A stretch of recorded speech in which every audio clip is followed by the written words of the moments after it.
mga ka-backyard. So habang nagpapakain tayo ng mga 5-month-old natin na mga dominant CZ, meron tayo napansin dito sa pugad nila. Oh.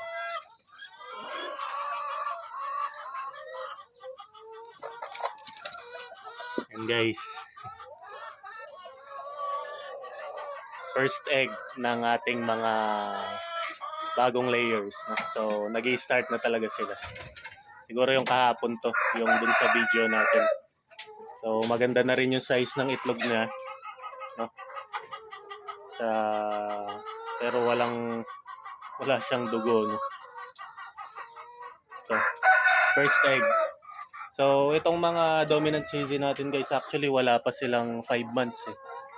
Kasi tinanong ko yung nung nakuha ko sila, nabili ko sila, nasa 2 weeks old pa lang sila last September, no? So ang DOB daw nila or date of birth is September 16 yung DOB nila.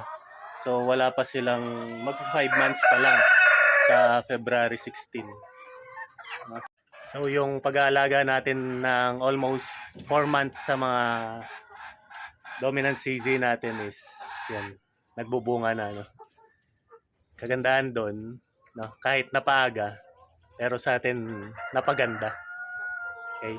So ayan, no? Meron na naman nakaupo sa pugad.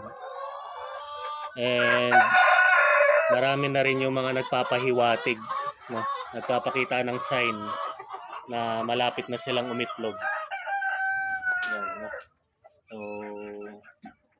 marami na yung pulaang palong sa kanila. Okay. So very good morning guys. No? Meron ng itlog yung mga dominant CZ natin.